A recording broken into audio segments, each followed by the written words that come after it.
Alright, everyone, welcome to episode 89 of Everyday Thoughts. It's gonna be a bit shorter one, but let's get straight into it. So, starting off, shadow messages. A concept I find extremely interesting in communication, but is good on the one side if used correctly, but if used too much or in situations where it's just uncalled for, can be quite toxic.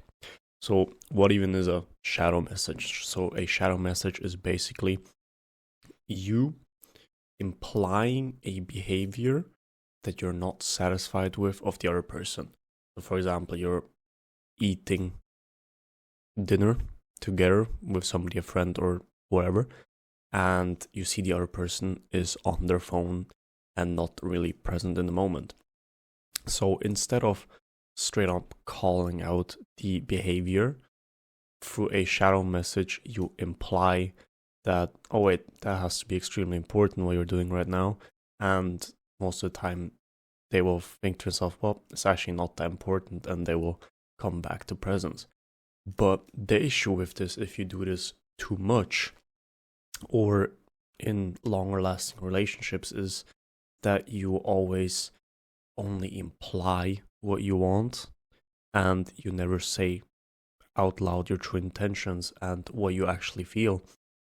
And in that way, you have quite insincere communication and it's not fully clear what you want. So you don't get your point across as well as you could if you were sincere and actually say what bothers you. Then, extremely important when it comes to journaling.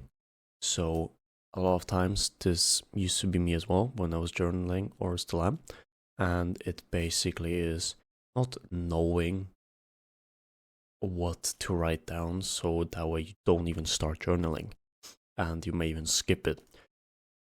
When you're journaling, start writing something.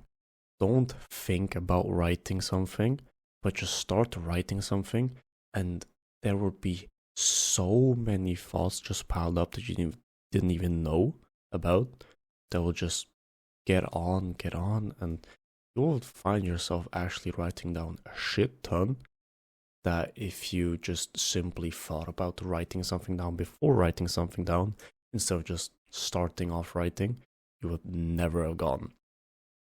Then, extremely interesting as well is happiness changes through your needs. So, for example, if I am, for example, me, I love training, but if I only keep on training and never take a day off or find happiness somewhere else, it will get unhealthy if I just do the one thing. Not unhealthy, but it will just get quite stale. The same way that if you have an extremely busy schedule, a vacation will make you extremely happy and relaxed.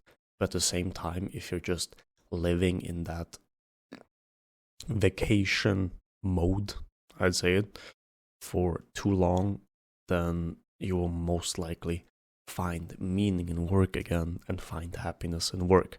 So, very important to identify what your needs are currently in life, and through that you can actually find where your happiness stems from. Then strive to do what you can't do yet in order to learn that thing.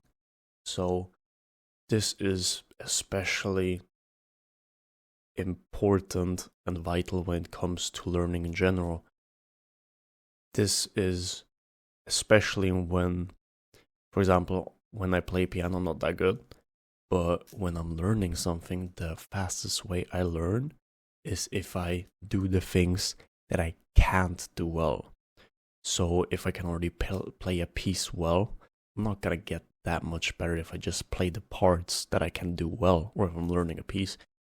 If I can play the part well already, there's no real point in replaying that part again besides perfecting it. But the real growth and the big growth, like this 0 to 90, is from doing the things that you can't do properly yet. The rest is from 90 to 100, so it's a lot smaller scale on which you're improving. And the last thing is live up to your own standards to get self-respect, in turn respect, and recognition. 3 things I believe every human being desires and wants. And that being said, go after it, and I will see you tomorrow again. See ya.